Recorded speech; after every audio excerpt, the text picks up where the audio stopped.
Bon, bonjour à toutes et à tous.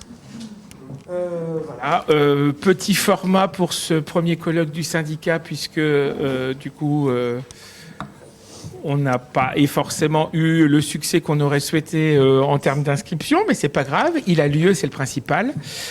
Donc colloque qui va se dérouler tout au long de la journée sur la thématique des conditions de travail dans la petite enfance. On va peut-être quand même se présenter d'abord, hein. Véronique, auxiliaire de puériculture et co-secrétaire générale. Et donc moi c'est Cyril Godefroy, éducateur de jeunes enfants et aussi co-secrétaire général. On excuse notre troisième collègue co-secrétaire général qui s'appelle Lucie, qui est auxiliaire, qui a été retenue par le travail. Voilà. On est dans la réalité de terrain. On a des collègues qui n'ont pas pu venir parce qu'elles sont encore retenues. On a des collègues qui sont absentes parce que du coup, en arrêt maladie et un peu abîmés par les conditions de travail. Et donc, du coup, ça nous permet de pouvoir rentrer directement dans le vif du sujet. On accueille ce matin Arnaud Dereau et Michel Van Der Breuk pour 2 interventions. Et comme on est en petit comité, ça va nous permettre de pouvoir largement, éventuellement, interagir avec eux après leur présentation. N'hésitez pas. Nous sommes filmés parce que du coup, comme on n'est pas très nombreux, on a demandé l'accord aux intervenants de pouvoir filmer. On va comme ça garder, nous, une trace de tous ces propos-là, et puis on s'en servira pour pouvoir le faire circuler après. On ne sait pas encore comment, parce qu'on a décidé de filmer il y a que quelques jours. Donc voilà, mais l'idée c'était que du coup, comme on avait la chance quand même de pouvoir avoir pas mal d'intervenants, c'était de ne pas perdre toutes les interventions qui vont avoir lieu. Et puis cet après-midi, on continuera avec une table ronde avec des intervenants qui ne sont pas encore tous là. J'ai un trou, je reprends. C'est voilà, Monsieur Olivier Lebert de l'INRS, Hélène von Camperol qui est de l'Université de Lille, et puis 2 membres du bureau national, en l'occurrence Joël et moi-même, puisque du coup Marion est excusée, pour faire une table ronde autour justement des conditions de travail. Et on finira ce colloque avec Madame Danielle Rapoport, qui est déjà parmi nous ce matin, merci, et qui du coup viendra clôturer tous ces échanges autour des conditions de travail avec les différentes thématiques qui vont aborder. Sans plus tarder, on va laisser la parole à Arnaud Dereau. Je te présente comment ? Je me présente. Oui. Le plus grand fan de son chien. Le plus grand fan de mon doudou. Voilà, de son doudou. Il fallait bien que je te la fasse celle-là. Et donc, du coup, on n'est pas sonorisé, c'est juste pour enregistrer tes propos. Ah, ok. Voilà. Oh là. Et donc, du coup, Olivier dit que c'est tout bon, donc tu vas pouvoir te présenter et faire ton intervention. Merci beaucoup à toi d'être là. Merci. Ça me semblait tout à fait utile d'être là pour vous soutenir, parce que je sais que le travail que fait votre syndicat. Donc, voilà. Est-ce que là, elle pourrait se reculer, parce que j'aurais une vue plus globale sur le groupe, parce que là, je ne vois pas les gens qui sont derrière, et je trouve que c'est... Merci, Laïla. Ouais, vous quittez votre doudou aussi. C'est ça. Je fais un peu plus de vue. Donc, comme on est en petit comité, je veux dire quelques mots sur moi pour me présenter, peut-être. Alors, moi, je suis un vieux éducateur de jeunes enfants. On peut dire ça maintenant. Je savais à 12 ans que je voulais être JE. À 12 ans, j'étais à la bibliothèque de mon collège ou de mon lycée, je ne sais plus à quel niveau on est, et je feuilletais l'album de l'UNICEF ou un truc comme ça. Il y avait marqué « Jardinière de jeunes enfants ». J'ai dit « c'est ça que je veux faire ». Et comme j'étais déjà, je pense, optimiste, je me suis dit, bon, allez, je vais grandir et ça va quand même être ouvert aux hommes, ce métier. Puisqu'avant, c'était que réservé aux femmes, jardinières de jeunes enfants. Et donc, 77, le diplôme est arrivé. Et je suis rentré à l'école en 79 ou 80, je crois, je ne sais plus exactement. Et donc, je faisais partie des premiers lots des garçons. Nous étions 4 sur 80 filles. Et ça n'a pas changé, je pense. Hein. Il y a toujours aussi peu d'hommes dans la profession. Ici, on a quoi ? 2 dans la salle, 3, 4. Bon. Alors maintenant, j'ai exercé en crèche, j'ai exercé en hôpital psychiatrique, j'ai exercé en milieu ouvert, en foyer d'enfants, et j'ai été pendant plus de 20 ans directeur d'un service sur la ville de Lambersart. Donc, je dirigeais toute la politique familiale et petite enfance. C'est dans ce cadre-là que j'ai rencontré Daniel. Mais Daniel, je l'avais rencontré par mes lectures pendant ma formation de JE. Donc vous savez, ça fait toujours quelque chose quand d'un seul coup vous avez des maîtres de pensée, elle ne va pas aimer que je dise ça, mais qui sont présents dans la salle et que vous rencontrez, ça fait quand même un choc. Hein. Donc voilà. Et maintenant, c'est une âme sœur pour moi, je pense, Daniel.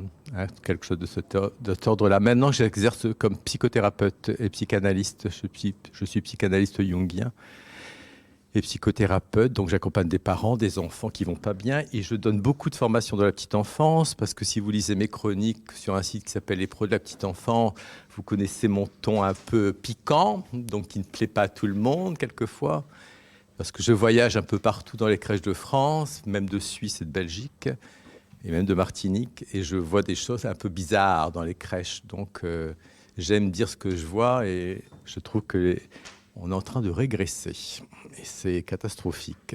Mais bon, quelquefois on régresse pour mieux rebondir. Hein. C'est comme les tout petits enfants qui tombent et qui se relèvent et qui repartent. Donc il faut espérer que nous allons régresser pour rebondir.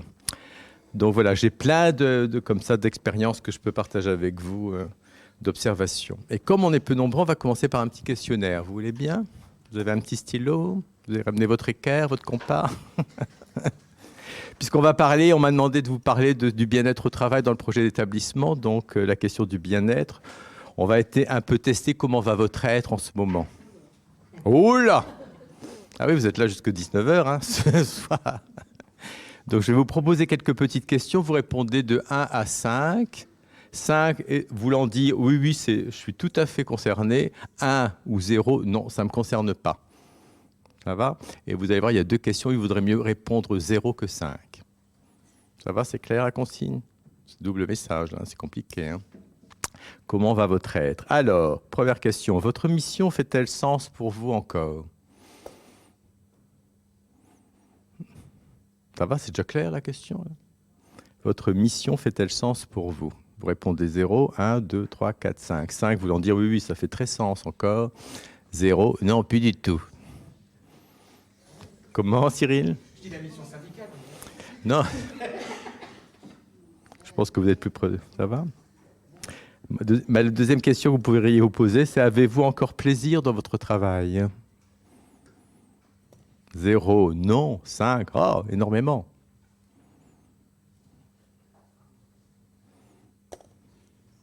Oh là là. Qu'est-ce qu'il a fait? Avez-vous l'impression que l'ensemble de votre personnalité peut s'exprimer au sein de votre travail?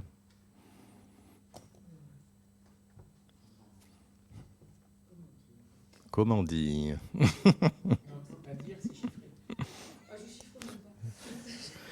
Entre 0 et 5. Quatrième question. Vous sentez-vous compétente dans votre mission?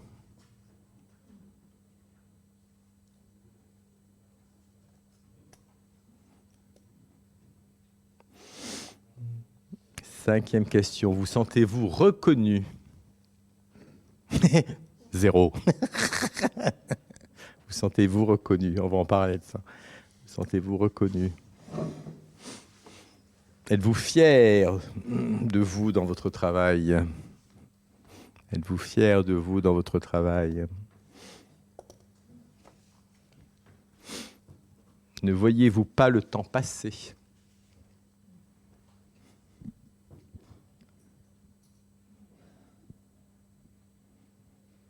Il n'y a que 13 questions. Hein? Oui, ça va aller vite. Ouais. La 8e. Êtes-vous en accord avec le fonctionnement de la structure? Êtes-vous en accord avec le fonctionnement de la structure?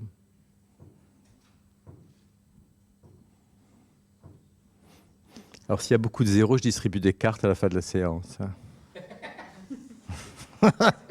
Ou Daniel est là pour vous soutenir aussi, je ne sais pas. Mais bon, bonjour. La 9e, alors attention, préparez-vous. Avez-vous des moments profonds de découragement?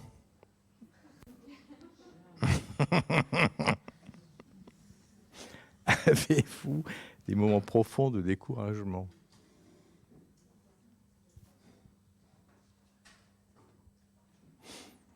La 10e, la communication dans l'équipe vous semble-t-elle fluide?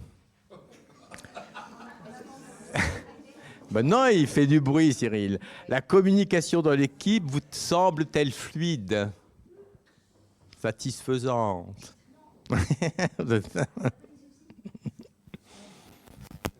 Où est-elle?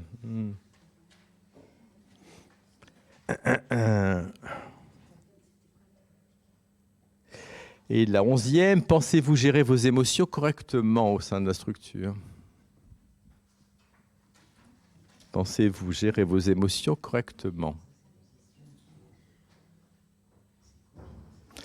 Donc, sur ces premières questions, si vous avez beaucoup de 5, tant mieux, vous pouvez sortir de la salle. Si vous avez des chiffres qui rapprochent du 0, c'est que actuellement votre être se porte un peu mal. Vous êtes d'accord avec moi ou pas?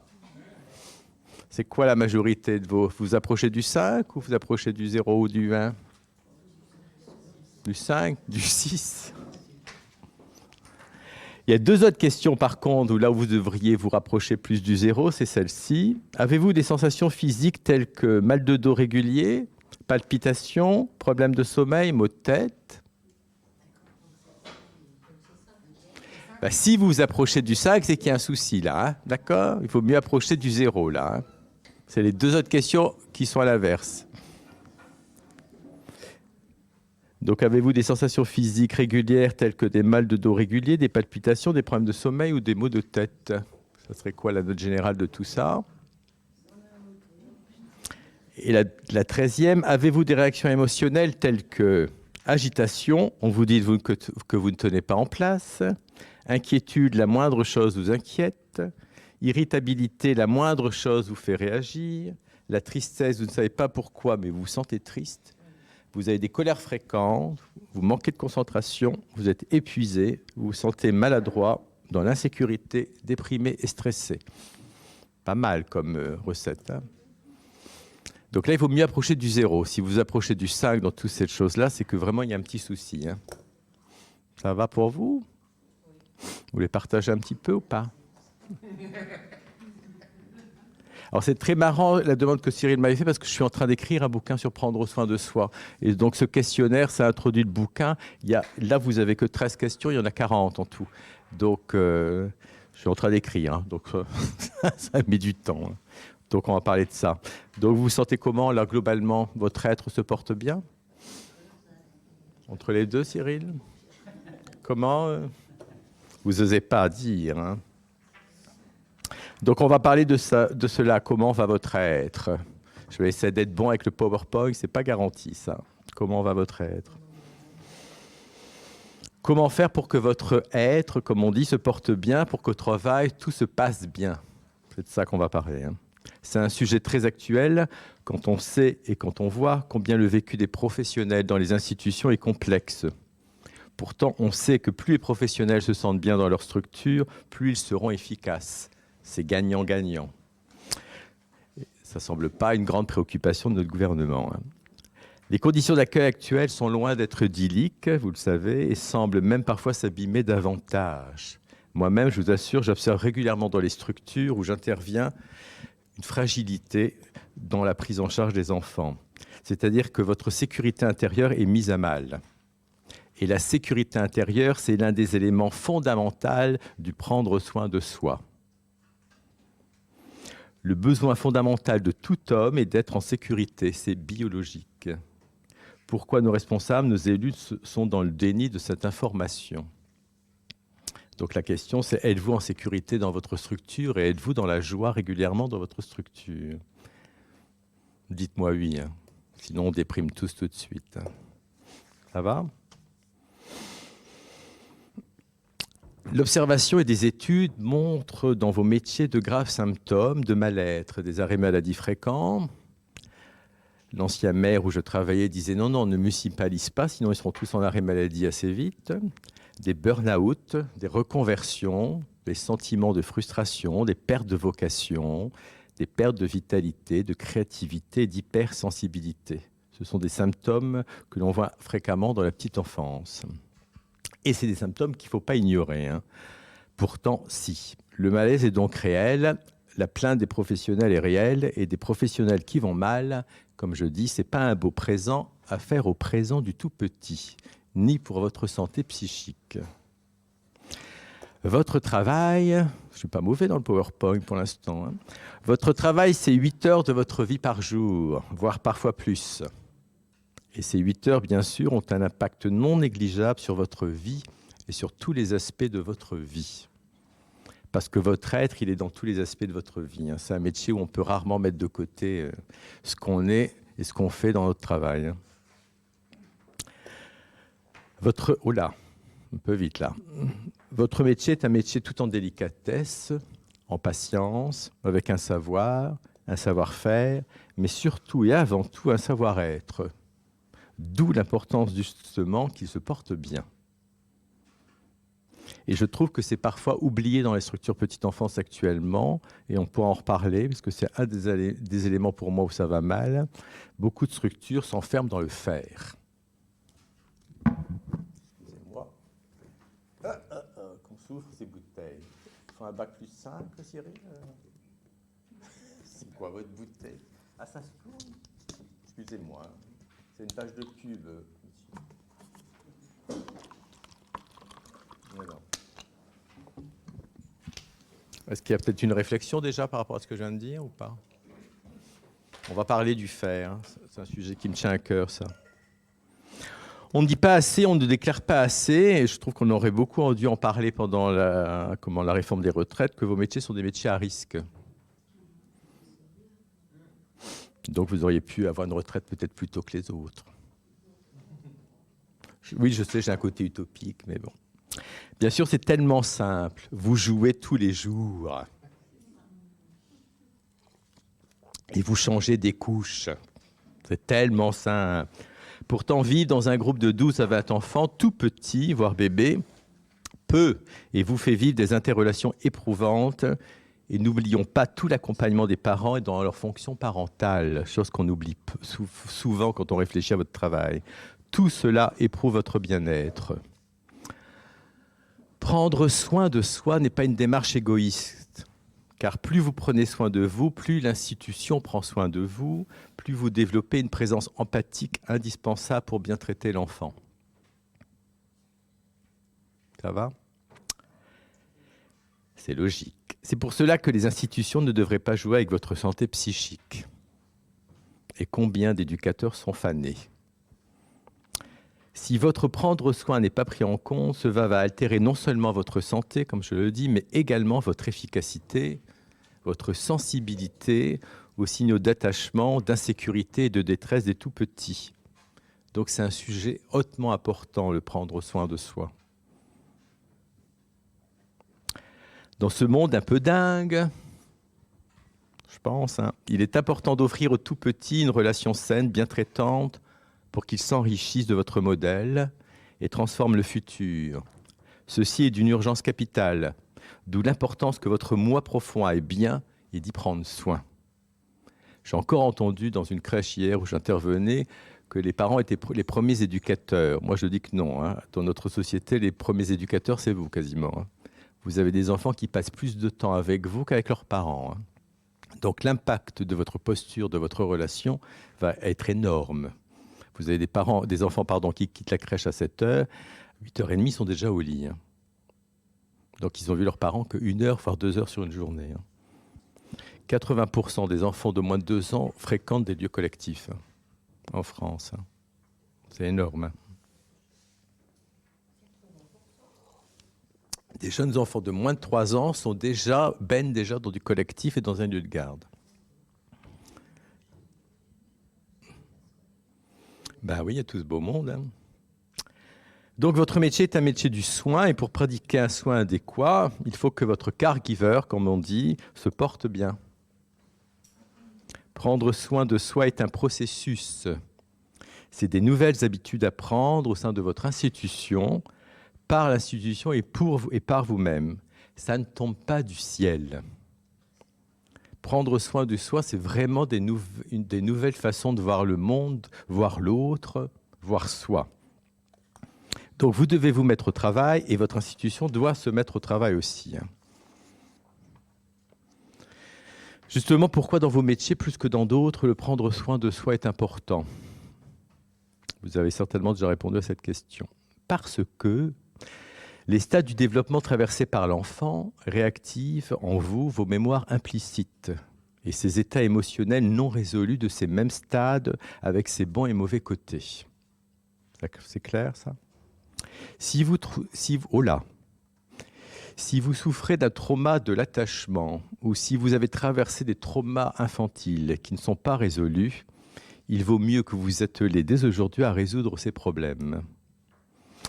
Donc à vous mettre en route et en travail dans votre prendre soin. J'y reviendrai tout à l'heure. Et ça, c'est surtout un travail à faire au niveau individuel, mais vous allez voir que l'institution peut avoir des impacts là-dessus aussi. Ça va, c'est clair, ça? C'est dérangeant ce que je dis là?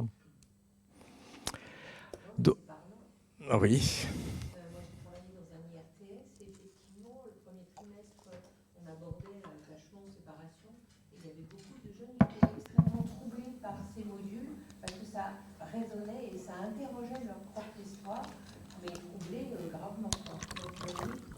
Et je trouve qu'on les interroge pas encore assez. C'est pas assez présent. C'est pas assez travaillé. Ouais.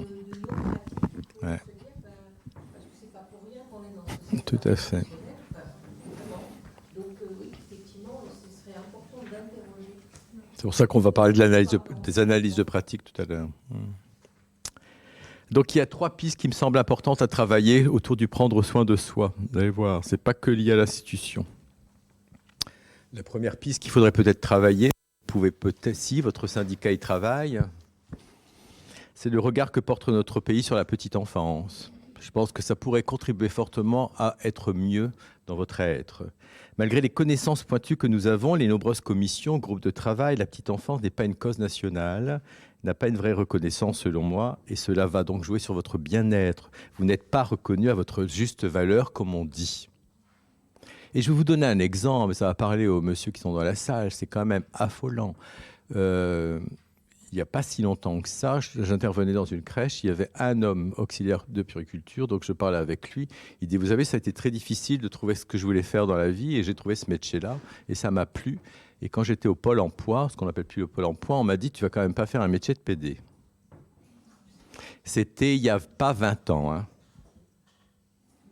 Donc vous voyez, il y a encore des évolutions à avoir dans notre société. Hein. Donc j'en étais où ? Oui, je disais justement, et cela va donc jouer sur votre bien-être. Quand vous lisez justement dans le rapport des 1000 jours, où il s'est marqué un adulte pour 3, et que quelques mois plus tard, on découvre un adulte pour 6, on se dit ce qui se passe. Ils n'ont pas lu cette ligne ou quoi ? Donc comment voulez-vous être reconnu, être bien quand on nous fait des choses pareilles ? Alors j'ai lu, semble-t-il, qu'ils veulent passer à 1 pour 5 en 2025, vous avez lu ça ? Et 1 pour 3 en 2030. Pourquoi attendre ? Pourquoi 4 ? Ah, non, ben, je rêvais tout. Mais pourquoi attendre ? Pourquoi faut-il encore attendre 5 ans ? Il faut trouver le personnel, c'est sûr. Mais en plus, oui, c'est ça. Les enfants, on les a, mais encore, comme il y a une baisse de natalité... Enfin, c'est une belle solution, ça, la baisse de natalité. Hein. Comme ça, on n'a plus de problème dans les places de crèche. Hein. Ils sont très efficaces, quand même. Donc, il y a maintenant quelque chose qui est arrivé dans vos structures, c'est une belle charte nationale pour l'accueil de la petite enfant. Mais on sait tous ici, je pense, que ce type de document peut être un bel écrit accroché dans le hall de votre crèche. Et ça reste un bel écrit. Combien de structures n'ont pas de jardin ou de salles trop petites ? Je travaille actuellement en supervision dans une crèche, je vous en parlerai de l'analyse de pratique. Je ne sais même pas si l'analyse de pratique est utile dans cette crèche. Pourquoi ? Parce que les conditions sont tellement compliquées. Donc quoi qu'on réfléchisse, ça sera toujours difficile si on n'agrandit pas la salle. C'est une crèche qui est sur 3 étages. Vous avez les grands en bas, 15, les moyens au premier, les bébés à l'étage. Il y a un vestiaire pour le personnel tout en bas. Toilette, pardon. Ils n'ont pas de vestiaire. Les vestiaires sont dans les salles de vie. Il n'y a pas de salle de repos. Et il n'y a pas de jardin. Et on fait de l'analyse de pratique et on va parler des enfants qui sont agressifs. Alors moi, je veux bien trouver des solutions avec l'équipe. Mais si on ne pousse pas les murs, on est dans un truc de dingue. Hein. Par contre, la PMI va venir vérifier si la poubelle est bien mise dans le couloir pour jeter les petites serviettes en papier. Vous êtes beaucoup trop gentil, hein. Mais bon. Donc il reste de nombreuses actions à faire pour que cette charte prenne sens. Et on en est loin. Alors j'ai même appris, ça m'a fait un peu sourire, je ne sais pas ce que vous en pensez, je ne sais pas si dans vos régions ça arrive, la Caisse d'allocation familiale a organisé des réunions autour de cette charte pour des explications de texte. Vous n'avez pas eu droit à ça? Ah bah ça doit être le Nord.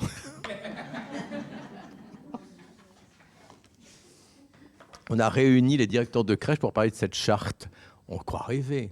Enfin, les directeurs sont quand même pas bébêtes, ils savent lire cette charte et ça ne changera pas justement que la pièce est toujours aussi petite et qu'il n'y a toujours pas de jardin. Dans cette autre crèche, comme il n'y a pas de jardin, la mairie leur a proposé une salle de motricité parce qu'il semblerait que dans l'arrêté, c'est un jardin ou une salle de motricité, c'est ça? Donc la salle de motricité est à 950 mètres.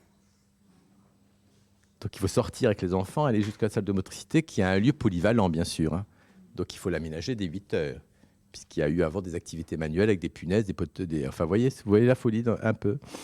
Enfin, c'est tout ça qui intervient sur votre prendre soin. Et justement, dans cette charte, il y a tout un article sur l'importance du bien-être des professionnels dans l'accompagnement. Hein. Donc, faut-il maintenant les mettre les moyens? Eh bien, je vous propose, moi, et je ne sais pas si vous avez pensé, que justement, lors de la rédaction de votre projet, si vous le réécrivez, si vous le retransformez, ben, que vous mettez tout un chapitre sur le bien-être pour les membres de votre équipe, avec ce qui est fait et ce qui devrait être fait pour mettre chacun devant ses responsabilités. Alors, peut-être que quand vous allez le donner à vos élus, ils vont dire bah, cette page-là, on va peut-être l'enlever. Ben, c'est dans la charte, hein. La question du bien-être. Quelque chose qui est peut-être intéressant dans cette charte et qu'ils ont mis en place, c'est quand même les temps d'analyse de pratique. Alors, ça, c'est le projet. Voilà. Les temps d'analyse de pratique qui ont démarré, je pense, dans de nombreuses structures. Et ça existe dans toutes vos structures? Ça y est, vous avez? Depuis longtemps? Alors, ça, c'est une bonne chose parce que c'est vraiment un temps qui permet de prendre soin du personnel. Même si le processus, la démarche reste compliquée pour certains. J'aimerais bien avoir votre écho là-dessus. À la question, alors quel est le menu ce soir? Moi, j'ai souvent un grand silence. Et parfois rien. Et donc ça m'inquiète quand je vois que vos professionnels, enfin les syndicats ou pas de bébé de consigne, tous ces organismes ont défendu ces temps d'analyse de pratique et que sur le terrain, il n'y a rien. C'est même pire, parce que est-ce que c'est obligatoirement, soit des... C'est obligatoire. Des questions, au syndicat, et l'idée, c'est, est-ce que c'est obligatoire? Ah, par le personnel. Ouais, oui. Mais après, il faut voir dans quelles conditions c'est organisé. Mais voilà, c'est pour ça que je dis là, mais je vais sauter. Il faut que vous défendiez que ces temps d'analyse de pratique soient dans votre temps de travail. Et alors, certaines crèches, si, avec une secrétaire que je travaille, ils ferment à 5 heures une fois tous les 2 mois, et de 5 à 7, c'est de l'analyse de pratique. Mais c'est comment vous allez défendre ça, messieurs, dames? Comment vous défendez ça auprès des élus qu'on va fermer plus tôt? Et après, pareil, dans la collectivité, par exemple, l'analyse de pratique, vous dites, le personnel n'a pas de sujet, mais c'est un peu l'idée aussi. Hein. Alors, vous devez parler plutôt de ça, plutôt de ça, plutôt de ça, voilà. Est-ce que la présence des responsables... Alors moi, oui. Moi, je dis que oui. Parce que moi, je voulais pas y aller. Ben, parce que l'analyse de pratique, c'est pas de la supervision. Je parlais de la supervision tout à l'heure. La CAF confond ça, mais pour moi, l'analyse de pratique et la supervision, c'est pas la même chose. L'analyse de la pratique, on va parler de la pédagogie, des choses à faire ou à ne pas faire avec les enfants et les parents. Donc, on va éventuellement parler de moyens à mettre en place. Si votre directrice n'insiste pas à votre réflexion pendant 2 heures, elle ne comprend rien le lendemain. Non, mais elle peut ne pas avoir suivi la réflexion. Donc, je pense que c'est important que les directeurs soient là. Après, j'entendais la dernière fois, j'ai eu de l'analyse de pratique, la directrice n'était pas là. Les langues se sont déliées aussi. Bah oui, mais là, on est dans la question du management et du rôle des directeurs. Donc, bon. Oui, aussi. Aussi. Je peux me permettre. Je l'ai lu aussi, pardon. Tu vois, Donc, Je pense quoi des personnes qui font de l'analyse des pratiques et qui ne sont pas extérieures aux gestionnaires? moi, je pense, c'est déjà difficile quand on est extérieur à la structure. Dans une analyse de pratique, je suis tombé dans un piège, je suis tombé dedans et je dis merde, je me suis fait avoir. Et donc, il faut vraiment déjà être extérieur parce qu'il faut être neutre. Enfin, les observations que moi je fais dans les structures, parce que mettons dans l'analyse de pratique, c'est quelquefois de l'observation en direct. On voit des choses que quand vous avez la tête dans le guidon, vous ne voyez plus. tellement qu'il y a de choses à gérer ou à accompagner. Nous, quand on vient de l'extérieur, que je regarde un peu pendant une journée un peu tout ce qui se passe, je peux voir des choses. Et de l'analyse de pratique, j'ai aussi un regard extérieur, donc je peux apporter des éléments. Mais il faut que ça soit préparé. C'est tant d'analyse de pratique, je pense que c'est trop peu préparé. Pratiqué par quelqu'un qui est lui-même gestionnaire. Oui, bah, les psychologues, c'est les psychologues pareil. Ouais, c'est ça. Où tu embauches une directrice de crèche pour que du coup elle aille faire l'analyse des pratiques de la crèche d'à côté dans le même endroit. C'est pas son métier. Mais c'est possible. L'arrêté le permet et certains gestionnaires, je crois que les privés, pour ne pas les nommer, sont plutôt dans cette logique-là. Excusez-moi, et je crois que c'est une JE qui sort de l'école, elle n'est pas prête à faire de l'analyse de pratique. Pourtant, c'est dans le décret. Les EJE peuvent faire de l'analyse de pratique. Moi, je trouve que ça manque un peu de maturité, mais bon. Donc, vous voyez, l'analyse de pratique, c'est un bon temps, mais ça doit être préparé, je pense, par les managers, par les directeurs. Comment, dans la semaine ou dans le mois qui s'écoule entre les temps d'analyse de pratique, que font les directrices ou les éducatrices de terrain sur les plaintes qui arrivent? Je dis souvent, parce que les professionnels de petite enfance adorent se plaindre. Hein. Donc, c'est qu'est-ce qu'on fait avec une plainte? Qu'est-ce que fait une directrice avec une plainte quand vous avez peut-être une auxiliaire ou une animatrice qui « Ah, qu'est-ce qu'il est chiant ce gamin, j'y arrive pas ». Ça, c'est une plainte. C'est toujours intéressant de dire à l'auxiliaire « Ah, ça, c'est intéressant. Hein. Maintenant, on va vraiment l'observer quand est-ce qu'il est chiant ».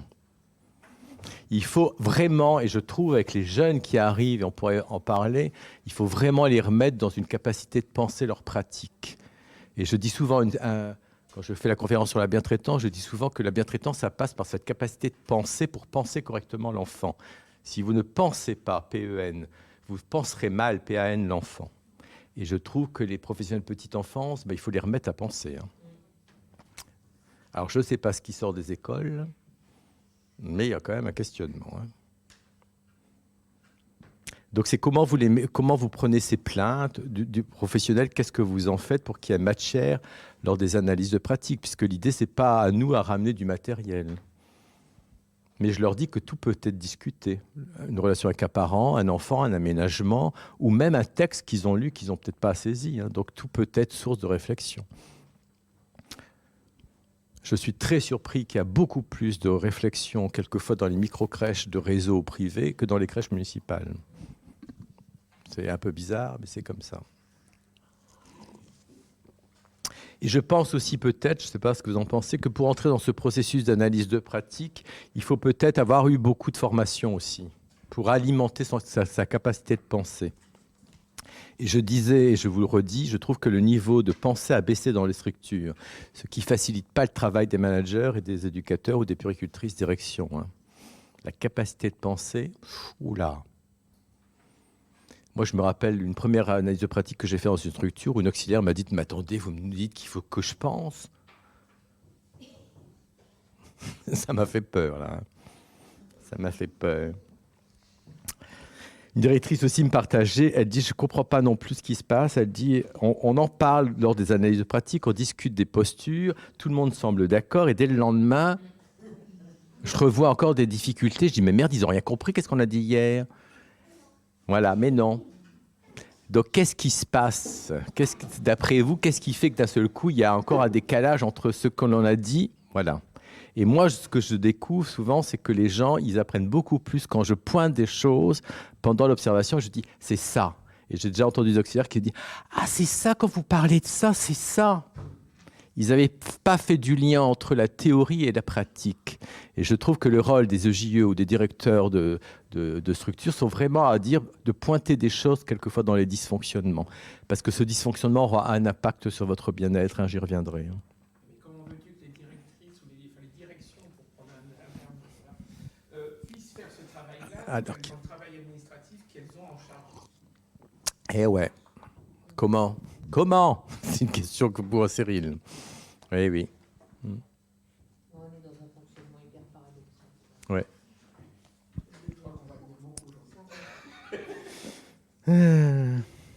Enfin, vous voulez une aparté, c'était pas prévu, mais je trouve qu'on a une part de responsabilité dans ce fonctionnement paradoxal.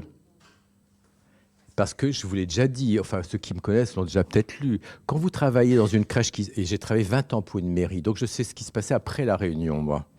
Parce que quand on quittait la réunion avec les directeurs de crèche, il y avait encore des réunions dans le couloir avec les élus. Et quand vous avez d'un seul coup une directrice de crèche qui dit « Bonjour, directrice à l'île aux mômes, à vanille chocolat, comment voulez-vous être respecté par un élu ?» Ben non, mais les mots sont importants. C'est les mots qui nous forment, qui nous construisent. Vous n'avez aucune école qui s'appelle la Sourivette, Paprenel et Nicolas, hein, ou rarement. Hein. Et nous, dans nos structures, on a des noms débiles. Et comme si ça ne fallait pas, vous avez quelquefois des éducateurs qui rajoutent des noms au groupe. Bonjour les Bambi à l'appareil. Tu sais que Bambi, elle a été tuée, qu'elle était toute seule avec son... Enfin, il y a des trucs dingues. Comment voulez-vous un élu? Et je vous assure, les élus, ils ne savent pas tout ça. Quand j'ai commencé à travailler dans cette municipalité, il y avait un souci avec une crèche. J'ai écrit à monsieur le maire un petit truc. Et je dis entre autres que les enfants ne peuvent pas rentrer avec leur doudou, ils doivent rester dehors, enfin voilà. Et le maire me renvoie la lettre et sur le côté, il me met « Vous pouvez m'expliquer à Renaud en quoi c'est grave de ne pas rentrer avec son doudou ?» Ils ne savent pas tout ça. Et donc c'est intéressant que justement il pose la question, qu'on l'amène à réfléchir sur tout ça. Mais comment voulez-vous... Voilà. Si vous avez lu mes chroniques, il y a cet exemple d'auxiliaire qui dit, elle dit quand je suis à un repas de famille, qu'on me demande alors comment ça a été sa semaine, et elle dit ah, bah, j'ai fait des pâtés de sable et on a collé des gommettes sur du papier. Ah bon? Et toi? Ah moi j'ai ramené un budget de 15 000 euros. Ah oui, raconte. On va écouter beaucoup plus mon beau-frère que moi qui a collé des gommettes. Hein. Donc voilà. Ah oui. Donc ça réfléchit. Où vous en êtes également, parce que ça aussi, ça rentre dans le prendre soin avec les journées pédagogiques qui sont maintenant, c'est quoi? C'est 2 par année que la CAF, 3 que la CAF va financer. Donc ce sont des temps importants, ces réunions internes où tout le monde apprend en même temps. Je trouve que ça, c'est des bonnes choses. C'est comment vous allez le mettre en place. Et pourtant, je suis sûr que défendre sur le terrain va encore poser problème à certaines structures. Qu'il y a des élus qui vont vous dire, vous ne pouvez pas faire ça le samedi? Ben non. On ferme. Et je vous propose vraiment de mettre sur la porte quand vous faites votre formation, youpi, demain on est en formation. On va augmenter notre qualité d'accueil. Parce que bien souvent, il y a une culpabilité, même chez les professionnels, de dire je ferme. C'est quand même dingue. Système d'accueil, de garde même. Donc on ne peut pas. On ne peut pas se former. Bah si. Donc vous mettez youpi, demain on est en formation, encore du mieux pour vos enfants. Comme ça, les parents ne pourront pas dire « Ah ouais, vous êtes fermé demain ?» puisqu'il y aura youpi sur la porte. Donc voilà, et la réflexion, je vous disais que ces temps d'analyse pratique ne soient pas en dehors du temps de travail. Moi, j'ai des crèches avec qui je travaille le samedi matin. Hein. Ils sont courageuses, hein, les auxiliaires et les EJE et les puéricultrices, de venir le matin. Comment vous allez défendre ça ? Est-ce que vous avez aussi, parce que ça fait partie aussi du prendre soin, est-ce que vous avez aussi assez de réunions avec votre équipe? Et je trouve que quelquefois, on en a peu dans ces réunions où on parle du fonctionnement, des dysfonctionnements. Et bien souvent, c'est sur les temps de pause ou sur le midi quand les enfants font en sieste. C'est ça. C'est ça. Donc, comment vous gérez ça au mieux? Et pourtant, c'est important hein, de réunir. C'est tout ça qui va aider à penser. Et dans des conditions correctes. Ce n'est pas sur la petite chaise de l'enfant. Hein. Quand moi, je fais des super accompagnants de pratique et qui sont assis sur des petites chaises, je vous dis, pouf, je dis non, allez me chercher des vraies chaises. Hein. Mettez-vous dans une position d'adulte correcte. Hein. Ce n'est pas possible de penser sur des petites chaises. Donc, réfléchissez à toutes ces petites choses. Et ça serait peut-être bien aussi que vous défendez, peut-être pour les directrices, des temps. Moi, j'ai ça avec certaines directrices de crèche, ce que le mot moderne, c'est du coaching, ou c'est comment vous avez aussi des supervisions. L'analyse de pratique et la supervision, ce n'est pas pour moi la même chose. L'analyse de pratique, ça peut être exigé par la structure. La supervision, non. Vous faites une différence sur ces 2 temps? Ah non. L'analyse de pratique, c'est la pédagogie. La supervision, on va aller trifouiller un peu vos tripes. On va aller questionner un peu qu'est-ce qui fait que vous êtes autant remué par ce gamin ou par ce parent, que ça réveille quoi en vous. Et ça, c'est de la supervision et ça ne peut pas être imposé. Et donc, c'est peut-être aussi des temps que vous pouvez défendre aussi. Et je trouve que, surtout dans les grandes crèches, quelquefois, avoir du coaching en tant que directrice, c'est pas mal. Hein. Comment gérer toute mon équipe, c'est compliqué. Hein.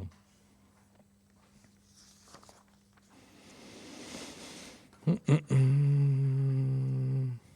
dis souvent que de nombreuses structures en France mériteraient des visites de chantier, des travaux de peinture, hein. Je ne sais pas où vous en êtes, vous, mais alors il y a des structures qui sont vraiment dans des états impitoyables.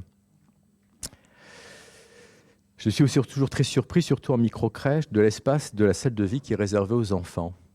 Je trouve que c'est très, très petit. Je me demande comment les PMI donnent les agréments à ces structures en termes d'espace de vie. Alors on me répond, c'est des âges mélangés, des enfants qui dorment. Ouais, mais les 14, ils sont quelquefois là quand même. Et le mélange d'âge, on va en reparler, c'est quand même problématique. Ça va ?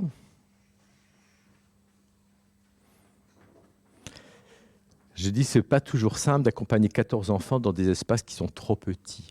Est-ce que vous savez qu'il y a le professeur Legendre qui avait fait une recherche sur le niveau de stress des enfants en crèche? Vous connaissez cette expérience? C'est intéressant que vous l'ayez en tête et que vous la retrouvez peut-être. Je ne sais pas si Cyril la connaît, il peut rechercher. Je vois qu'une dame hoche de la tête, donc on pourrait peut-être l'avoir par ses moyens. Je pense que le professeur Legendre, il était chercheur au CNRS, il a donné 4 critères de stress pour les enfants. Donc si les enfants sont en état de stress, vous serez en état de stress, hein. Espace trop petit, plus de 15 enfants par groupe, âge mélangé et trop de personnel. Alors trop de personnel, ça, on ne va peut-être pas le dire à monsieur notre président, d'accord ? Mais espace trop petit, plus de 15 enfants par groupe, des âges mélangés et trop de personnel. Ben, il y a beaucoup de structures qui sont concernées par ces 4 critères, hein. Donc les enfants sont en état de stress, vous êtes en état de stress. Et donc, quand les enfants sont en état de stress et que vous êtes en état de stress, on va souvent partir dans ce qu'on appelle des violences institutionnelles.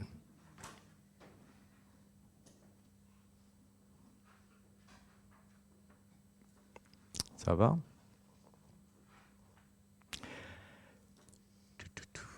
Quelque chose aussi qui peut fragiliser votre prendre soin, votre être, je suis désolé, là on sera peut-être moins à mi-ami, c'est vos choix pédagogiques. Et je trouve que quelquefois, il y a une grande dichotomie entre ce que vous savez et ce que vous appliquez. Alors, quelquefois, vous avez des fonctionnements pédagogiques qui sont dus aux espaces, à la crèche, qui est difficile à mettre en place. Mais je trouve qu'il y a des fonctionnements totalement dingues qui fait que les enfants vont pas bien, qu'on ne respecte pas leurs besoins. Et quand un enfant n'est pas respectant ses besoins, quand il réveille sa Nelly Olson, vous avez toujours cette référence ? Oh là ! Non, je dis souvent, quand un enfant réveille sa Nelly Olson, votre Nelly Olson n'est pas très loin non plus, d'accord ? Quand un enfant réveille son monstre intérieur, votre monstre intérieur n'est pas loin de réagir aussi. Donc, quand on ne respecte pas les besoins des tout-petits, ils vont nous le faire savoir beaucoup plus vite que nous, hein. Et je trouve que quelquefois, les choix pédagogiques que vous faites vous entraînent dans des mal-être, mais c'est un peu dingue, hein. J'ai encore vu dernièrement dans une crèche où quelqu'un sort la pâte à modeler. Alors ça, c'est toujours très difficile. Vous savez, quand une éducatrice ou une auxiliaire ouvre l'armoire, qu'est-ce qu'elle va sortir? Et donc, vous avez de l'excitation à seul coup dans le groupe parce on va sortir quelque chose. Donc là, on pourrait réfléchir à ça parce qu'il ne faudrait pas sortir. Elle sort la pâte à modeler, elle propose la pâte à modeler. Pour moi, il y a trop d'enfants autour de la table. Enfin, l'activité entre guillemets, j'ai horreur de ce mot en crèche, mais se passe, sauf que 2 minutes après, alors qu'ils sont tous installés en train de faire la pâte à modeler, vous avez notre auxiliaire qui arrive dans la salle et qui dit « Qui c'est qui veut faire des pâtes ?» Je dis « Il y a un truc qui ne va pas là ». Et donc vous avez 3 enfants qui partent et qui courent derrière Carole parce qu'elle a crié quelque chose, « Pâte, Carole !» Et donc on la suit. Et après, on va dire quelques années plus tard, les enfants ont des problèmes de concentration et d'attention. Donc, on doit réfléchir sur tous ces fonctionnements qui peuvent être dingues, que vous ne voyez plus peut-être parce que vous avez la tête dans le guidon, mais que quand on est de l'extérieur, je vous assure qu'on les voit. Et on dit, mais c'est quoi ces incohérences de trucs?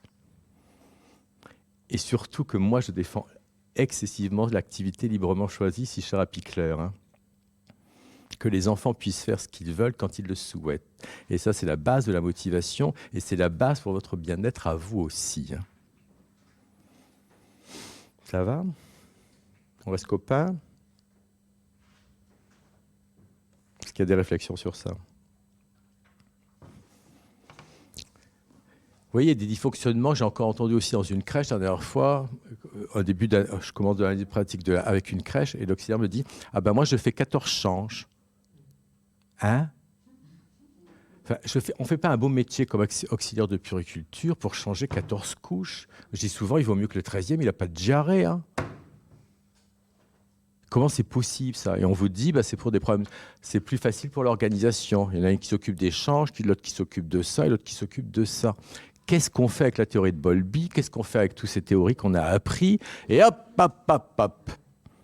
Travail à la chaîne. Et le travail à la chaîne, c'est douloureux dans votre travail. Vous souffrez, les enfants souffrent, et votre bien-être est en souffrant. Donc faites très attention sur ce travail à la chaîne dans lequel on peut très vite tomber, je vous assure. Donc réfléchissez à ça, si c'est un peu comme ça que vous fonctionnez. C'est vraiment au détriment du bien-être des gamins et de ce qu'on sait pour ces enfants. Ça va ? C'est bien pour ça que du coup, l'intervention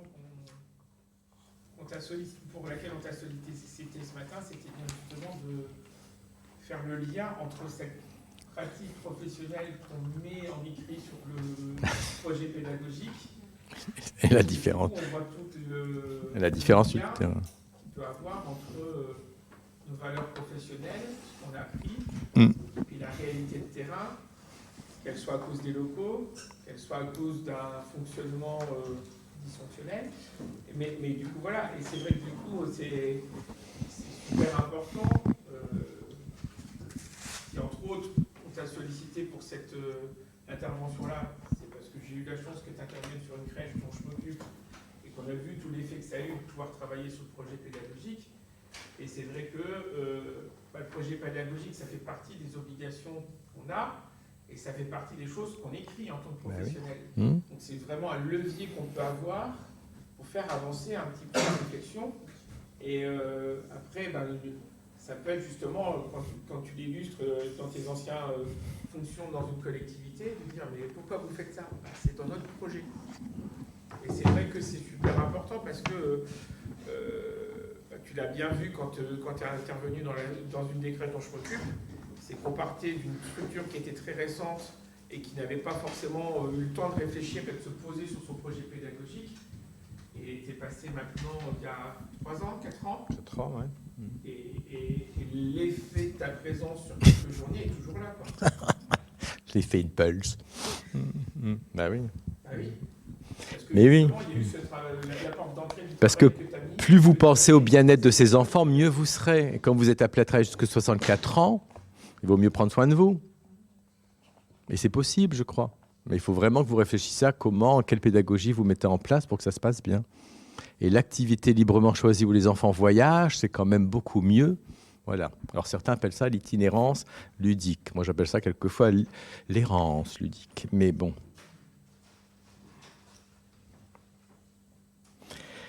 Oui, c'est tout ce. Alors, vous allez peut-être. J'espère que ça n'arrive pas dans les gens qui sont présents ici, mais vous voyez toutes ces structures où on travaille sur des thèmes tels que les animaux de la ferme, les saisons, les pays d'Europe. Cette année, ça va peut-être être les Jeux Olympiques. Quel sens ça a pour les tout petits? Moi, je me rappelle d'une auxiliaire, quand je suis arrivé, elle me dit, vous pouvez pas dire à la directrice, j'en peux plus. Elle était en train de dessiner la carte d'Italie pour accrocher dans le groupe des grands Benvenuto. Elle dit, j'ai pas d'autre chose à faire que de dessiner la carte de l'Europe et la carte d'Italie Enfin, voilà. Et ça part toujours d'une bonne idée. Hein. C'est-à-dire que la directrice va vous dire, ça solidarise. Il y a quelque chose où il y a une cohésion d'équipe autour d'un projet. Il y a peut-être d'autres projets d'équipe à avoir au sein d'une crèche que les animaux de la ferme ou les couleurs ou je ne sais pas quoi. Hein. Et ça, c'est s'enfermer dans le faire. Et justement. Et votre travail, c'est être dans l'être, être dans le lien. Vraiment. Et je trouve que le lien est fragilisé en ce moment. Donc il faut que vous reveniez à ces fondamentaux. C'est quoi être dans un lien bien traitant avec les tout-petits? Et c'est pas si facile que ça, hein, de dire à des jeunes professionnels, de dire, entre guillemets, tu t'assois, tu les regardes. Et c'est toujours pareil, vous le savez. Vous avez des adultes qui vont regarder les enfants, mais il vaut mieux pas qu'ils les regardent. Hein. Il vaut mieux qu'ils s'activent. Hein. Parce qu'ils regardent.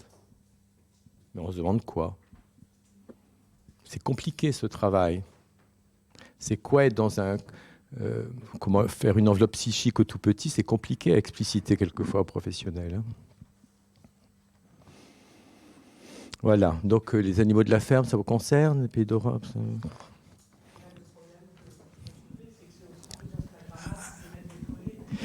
C'est comment vous dites?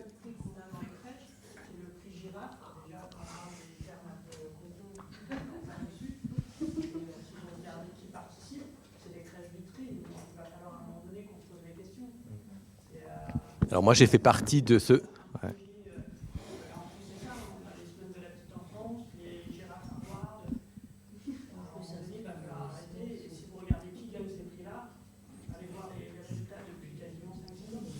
On m'avait appelé au tout début de ce projet, j'ai arrêté au bout d'une semaine, je crois que j'ai dit j'arrête, je ne veux pas mettre en concurrence les structures.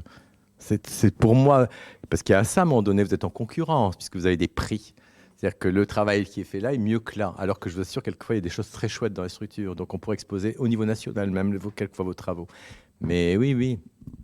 Mais oui, ils ont besoin de se raccrocher à quelque chose du faire.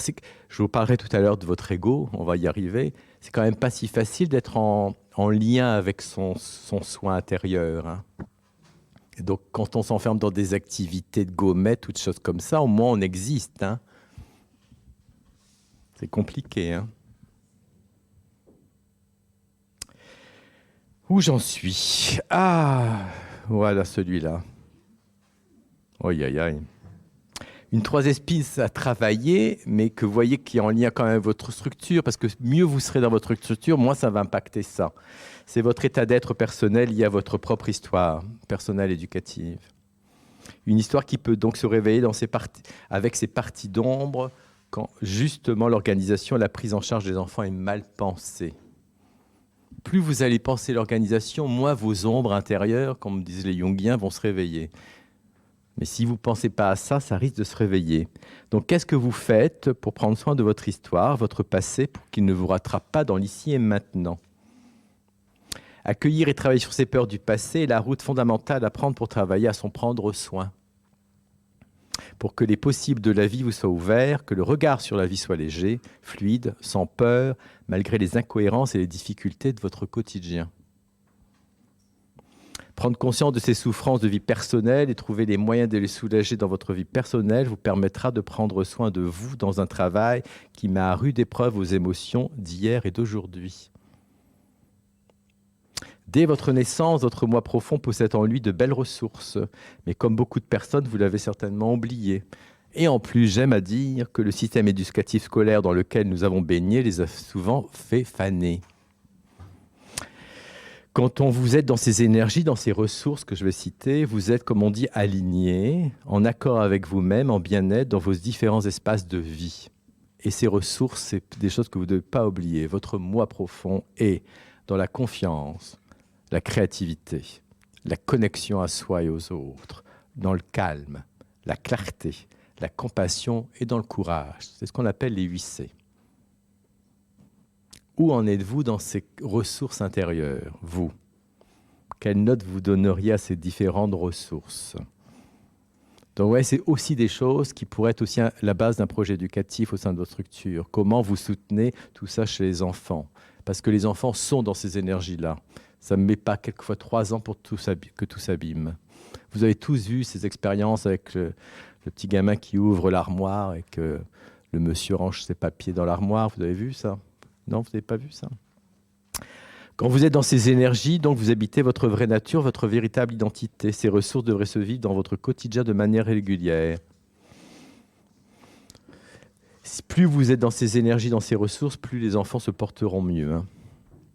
Plus vous aurez appris à soigner vos états émotionnels, mieux vous serez dans la qualité de vie dans votre travail. Quand on est dans ces ressources, les effets sont multiples. Meilleure collaboration, gestion efficace des situations difficiles, calme malgré la pression, communication plus saine et empathique. Le bonheur d'une personne, ou à l'inverse des infortunes, dépend de la nature des liens crispés ou détendus qu'entretiennent entre eux vos deux états, vos deux moi, l'adulte et l'enfant. Donc c'est en d'autres mots votre rapport à votre inconscient. Le moi adulte représente certes la partie émergée de l'iceberg, l'instance et le siège de la conscience, du jugement, de la volonté et de l'action. Cependant, il ne jouit pas toujours d'une autonomie véritable. Il peut être tenu en laisse par la puissance occulte de votre enfant intérieur, dont il n'a nulle conscience, et qu'il échoue par conséquent à maîtriser. Et si en plus les conditions d'accueil ne sont pas assez pensées, il prendra toute la place. Lorsque celui-ci se trouve sous l'emprise inconsciente de votre enfant intérieur, il cesse précisément de ressentir et de réagir en adulte. Et c'est là que vous voyez quelquefois des comportements disproportionnés chez certains de vos collègues, ou qui ne sont pas adéquats. La démesure, l'exagération émotionnelle ou comportementale sert de révélateur et d'indice qu'il se passe quelque chose pour votre équipe. Votre prendre soin de soi est fragilisé. Et souvent, on est fragilisé, quand on se sent en insécurité dans la structure. C'est ce que je vous disais en introduction. Dans ces ressources, il y a quelque chose de fondamental, je crois, à travailler, et qui est la porte d'entrée pour les autres, c'est le calme. Comment, en tant peut-être de responsable, vous pouvez travailler avec vos équipes pour stimuler ce calme intérieur. Ça me semble pour moi la ressource à conquérir par excellence pour son bien-être. Je dis souvent, il faudrait offrir 5 minutes de vrai silence à chacun de votre équipe, membre de votre équipe. Sans portable, sans radio, sans rien. Pendant la pause, on s'enferme et on va voir sa musique intérieure. C'est fondamental. On est tellement dans un monde qui va vite, qui est stressé, si vous n'allez pas écouter votre musique intérieure, si vous ne prenez pas le temps de vous mettre dans quelque chose de calme, certains vont utiliser la méditation, vous allez vite repartir dans des comportements qui ne sont pas adéquats pour votre bien-être. Et ça, 5 minutes de son temps par jour, c'est possible. Vous avez certaines structures où ils s'enferment dans l'espace Lozélène pendant la pause. Ça va ? Le chemin d'être en qualité de vie avec soi-même est un chemin de vérité avec soi. À la différence, l'anxiété, la dépression, la frustration, la colère, la culpabilité, l'inquiétude et la tristesse sont pour moi des héritages de l'éducation qui génèrent un déséquilibre chez un nombre incalculable de personnes. L'horreur, c'est que beaucoup de personnes croient qu'il est naturel de vivre ces états. C'est peut-être pour cela que vos plaintes ne sont pas correctement entendues. Donc, s'occuper de la qualité de sa vie est un voyage, non une destination. Prendre soin de soi au sein de votre structure, par votre structure, devrait permettre ceci. Nourrir votre estime, donc c'est-à-dire quelles compétences vous pouvez développer au sein de votre structure, quelles réalisations importantes vous avez pu réaliser. C'est nourrir votre engagement dans une activité qui fait sens. Êtes-vous justement en accord avec vos valeurs et ce qui se passe dans la structure, avec votre motivation? Et qu'est-ce qui nourrit votre enthousiasme dans la structure? Comment vous nourrissez aussi votre esprit et vos connaissances? Et donc, qu'est-ce qui est mis en place pour entretenir votre capacité de penser, comme je disais, dans la structure? Qu'est-ce que vous mettez vous-même en place? Je disais la dernière fois à une directrice, c'est peut-être intéressant que vous dites à votre équipe, allez, on lit tout ce bouquin et dans 3 mois, on en parle. Parce que les jeunes ne lisent plus. Et je trouve qu'est-ce que c'est important de lire. Alors là, quand je dis ça, ça y est, j'ai passé un cap, 60 ans passés, bing, je viens vieux con. Mais bon, et pourtant, c'est tellement indispensable. Moi, je dis souvent, quand j'étais éducateur de jeunes enfants, il y a 20 ans, et quand on m'apprend la théorie de Bowlby, je trouve ça très chouette.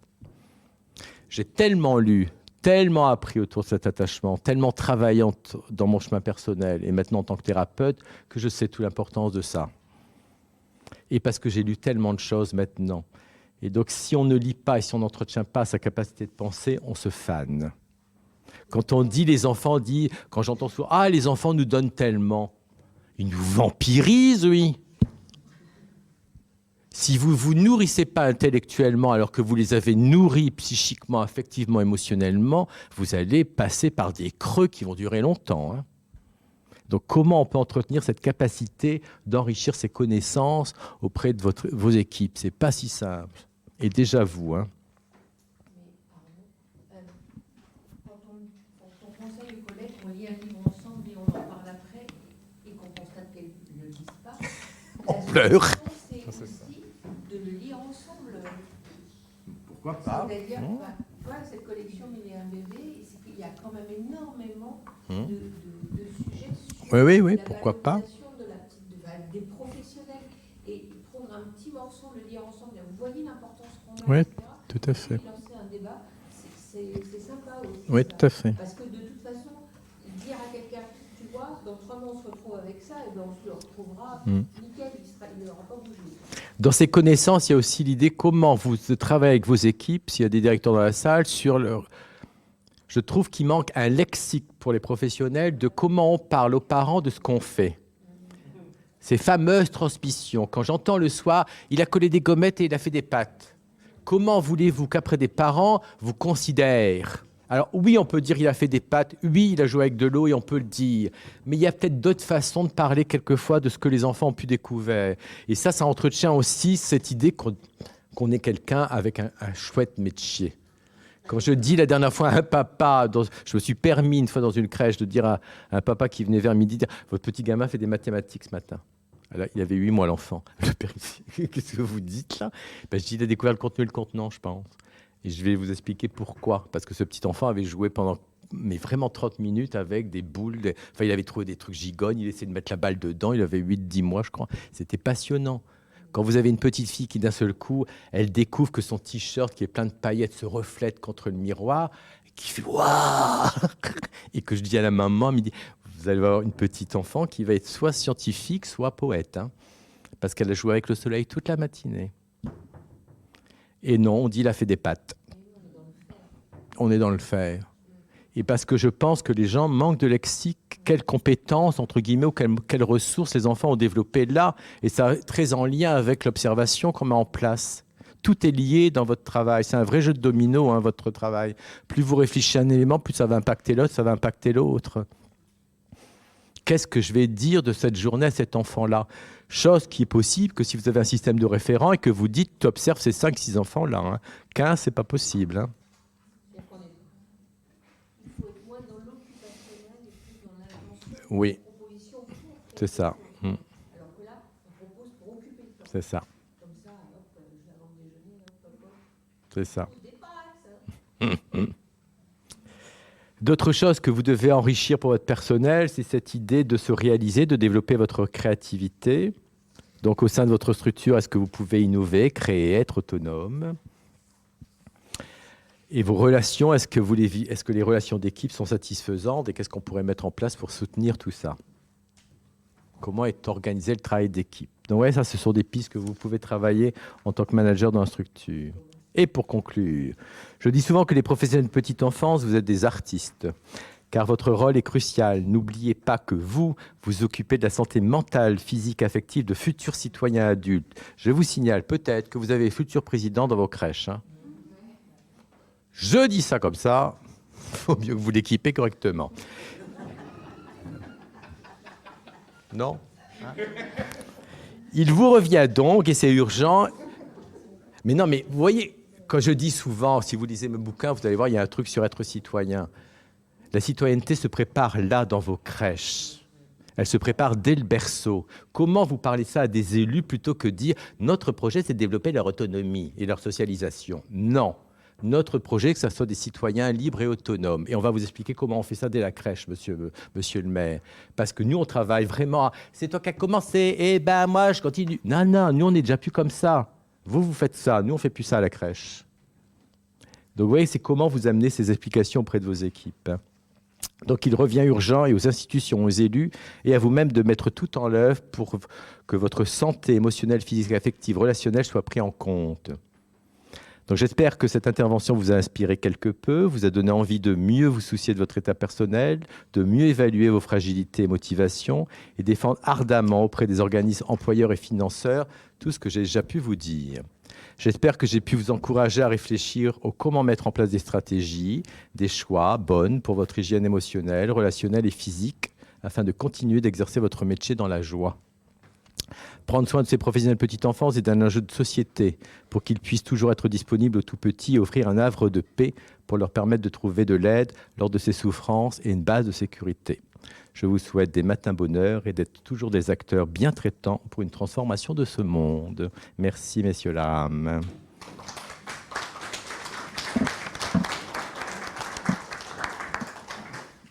Est-ce qu'il y a des questions? Ah oui, c'est vrai que ça ne sert à rien. Ah oui, ça, oui. Qui souhaite réagir? Merci Frédéric. Alors, on a des postes similaires parce que je fais aussi de l'analyse des pratiques en crèche et aussi gros lecteur, mais de plusieurs sources RH. Et à l'heure actuelle, je suis en train de revenir sur le modèle que vous proposez parce que pour moi, le gros problème qu'on a à l'heure actuelle, c'est qu'on demande en gros aux professionnels de crèche de venir se penser leurs plaies, alors que les plaies viennent d'ailleurs. Là, on est en train de tourner en rond quand on parlait tout à l'heure du nombre d'enfants qui allait diminuer. Mais si on ne fait pas une restructuration de la PSU qui va autoriser les surnombres, on va se mordre la queue. Donc là, il y a un chiffre qui est important quand même. À l'ouverture des crèches en 1845, le taux adulte-enfant était de 6. Je ne sais pas si les gens se rendent compte qu'on n'a pas du tout évolué, alors que le fonctionnement, les missions ont augmenté. On est dans un truc paradoxal. Et là, alors pour être psy aussi, les conseils que vous... Non, on se connaît par soit Catherine Lelièvre, c'est quoi votre des prénom? choses comme ça. On s'est déjà parlé par Messenger sur des petits coups de gueule qu'on avait oui, ensemble. Mais On a des petits coups on de se connaît gueule. pas dessus. Là, on se retrouve avec alors, moi, je suis à hôpital et crèche où je donne les mêmes conseils que vous hein, sur le bien-être et tout. Et là, on se retrouve avec des gens qui font maintenant de la lecture chez eux, donc les devoirs pour aller mieux. On se retrouve avec des gens qui vont multiplier les médiations corporelles, sophrologie, ce que vous voulez. Hein, on en a plein. C'est un très bon commerce pour les coachs dessus. Et qui vont aller mal, en burn-out. Là, le nombre de directrices par jour que je reçois de messages en disant, voilà, j'ai tout fait, je finis par emmener du boulot à la maison. Ils n'y arrivent pas. Donc là, on est en train de leur dire, maintenant, c'est de votre responsabilité d'aller bien. Et ces textes-là, on les retrouve dans les livres de RH, pur RH et management, depuis les années 2005, depuis les crises qui ont été dénoncées avec les suicides au boulot. Et là, on a un glissement du fonctionnement, j'allais dire, presque néolibéral. Peut-être que dans l'autre intervention, on l'aura. Et là, la petite enfance a mis les deux pieds dedans. Et pourtant, c'est décrié depuis quasiment 20 ans. Et nous, dans la petite enfance, on prend le même chemin. Il y a un livre de Mühlmann, c'est comment le capitalisme a, en gros, intégré les pensées. Et là, on est en plein dedans dans la petite enfance. Comment on a fait glisser la propre responsabilité d'aller bien aux professionnels. Et quand je parle, c'est les ASH, les auxiliaires et la responsabilité de ceux qui mettent ça en place. Tout le monde s'en fout. Donc, il y a un moment donné, il va falloir aussi que nous, on réalise qu'on n'a pas à lire en plus de notre boulot. Si on lit ce qu'on veut. Hein, Marco Lévy, moi je ne suis pas très fort sur les romans, mais voilà, à un moment donné, on ne va pas se mettre des devoirs.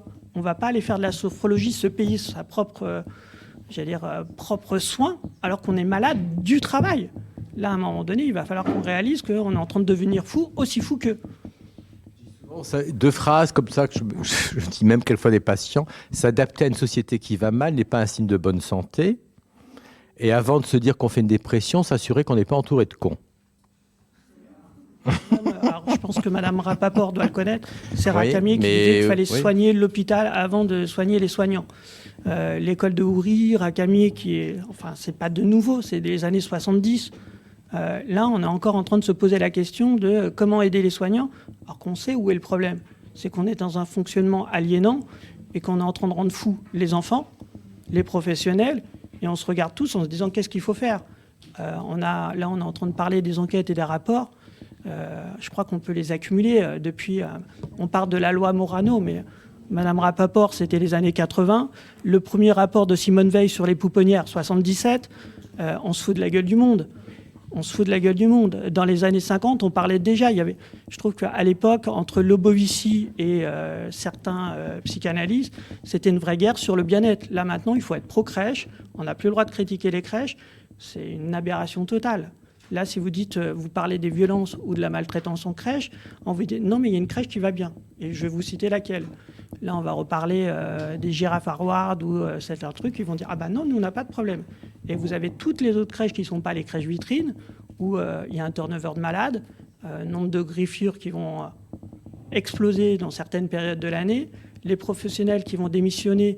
Moi, il n'y a pas une journée où j'ai pas un message de professionnel qui me dit c'est bon, là, je jette l'éponge, j'en ai marre, j'ai fait tout. Je vais me reconvertir en assistante maternelle, à ESH, donc dans les écoles, qui vont essayer l'hôpital. Mais alors, ils n'ont pas vu ce que c'était que l'hôpital. Ou on a les EJU qui vont dans les écoles. Et en fait, généralement, ils en reviennent. Hein, parce que quoi qu'on fasse, quoi qu'on dise, il n'y a pas un secteur de l'enfance qui va bien. C'est là pour être à la frontière de tous les lieux, c'est un truc problématique. Pour moi, là, il faut vraiment de dire aux gens de se soigner s'ils en ont envie. Mais à un moment donné, il faut se dire que le problème, c'est pas eux. C'est pas eux qui doivent faire des soins. C'est la politique petite enfance en France, depuis, presque 50 ans, qui doit se poser la question. Et il faut qu'on gueule. Il faut, le truc le plus salvateur et expiatoire, c'est qu'à un moment donné, il va falloir qu'on gueule. Qu'est-ce qu'on fait avec tout ça, alors? Mais les pros, la petite enfance, ne se mobilisent pas. On est pas peu là, rien. Je sais. Ceux qui se mobilisent, ils sont même dégoûtés de voir qu'on se mobilise, on met de l'énergie, mais qu'il n'y a personne. Là, quand on parle des groupes d'analyse des pratiques, c'est quelque chose qui doit être bio. Moi, je donne cours à des ES, des assistants sociaux et des EJE. Et quelquefois, je dis aux organisateurs, ne me dites pas qui arrive à 9h. Je sais qui rentre dans la salle. Je sais repérer à l'ambiance si c'est des assistants sociaux, des ES ou des EJE. Les éducateurs de jeunes enfants et professionnels de petite enfance, globalement, vous êtes bien gentils. Il est 9h, vous êtes là à 9h moins 10. Les ES, ils arrivent à 9h20. Et les assistants sociaux, c'est un peu entre deux. Mais c'est-à-dire qu'il y a quelque chose, pour faire ce travail-là avec les tout-petits, je pense qu'il y a quelque chose de gentil en nous, je ne sais pas, mais ou d'empathique, qui fait qu'on a du mal à s'engager, ceci, cela. Oui, c'est attristant. Comment on développe cette fougue? On est dans un milieu. On s'infantilise nous-mêmes, quoi. C'est cet après-midi. Pardon. Non, mais. Oui, mais ça répond finalement à ça. Pourquoi on se laisse faire et pourquoi? Parce qu'on s'occupe d'enfants et on s'infantilise nous-mêmes, quoi. Puis c'est vrai, avec des noms girafe, vanille, fraise. Voilà, quoi.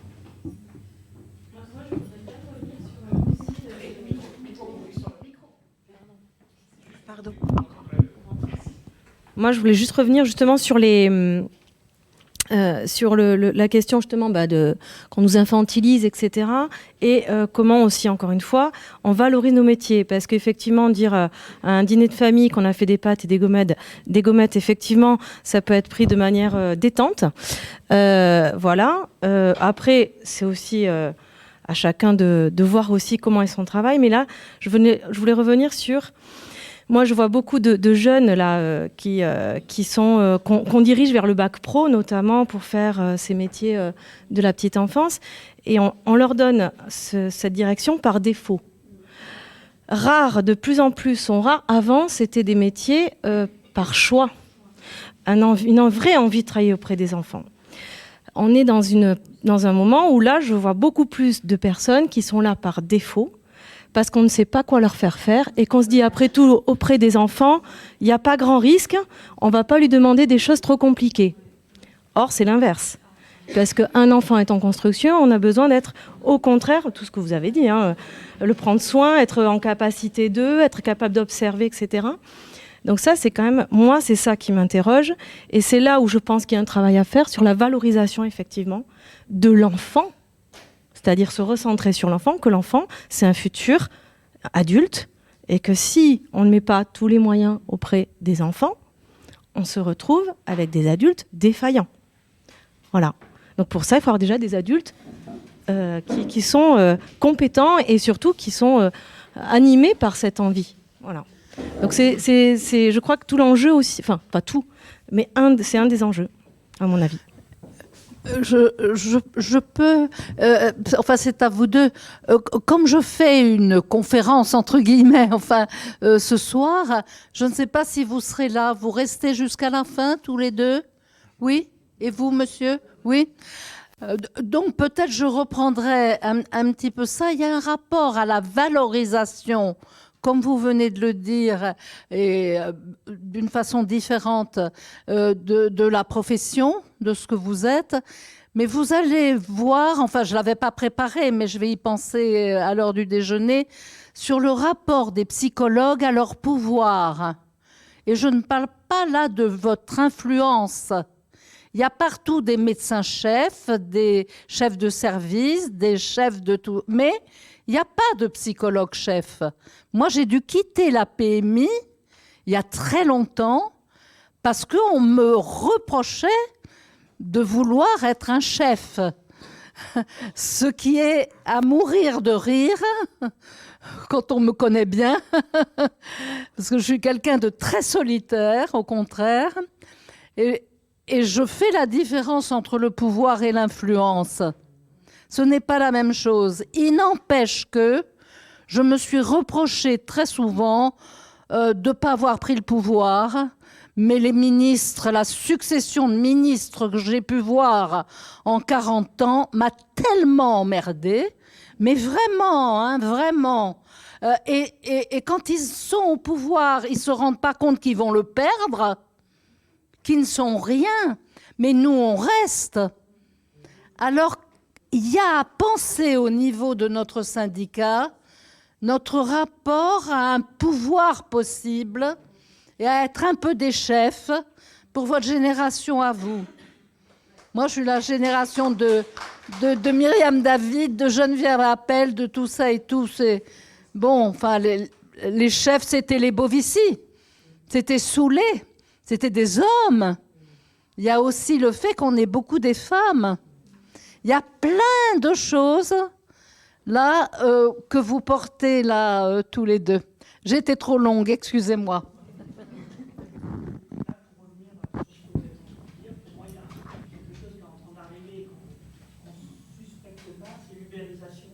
On a de plus en plus de psychologues qui sont en contrat auto-entrepreneur qui n'ont plus droit à la parole. C'est-à-dire que là, on le voit, dès qu'ils vont, par exemple, moi je fais des recherches sur la maltraitance dans les crèches, j'ai 3 psychologues qui ont témoigné.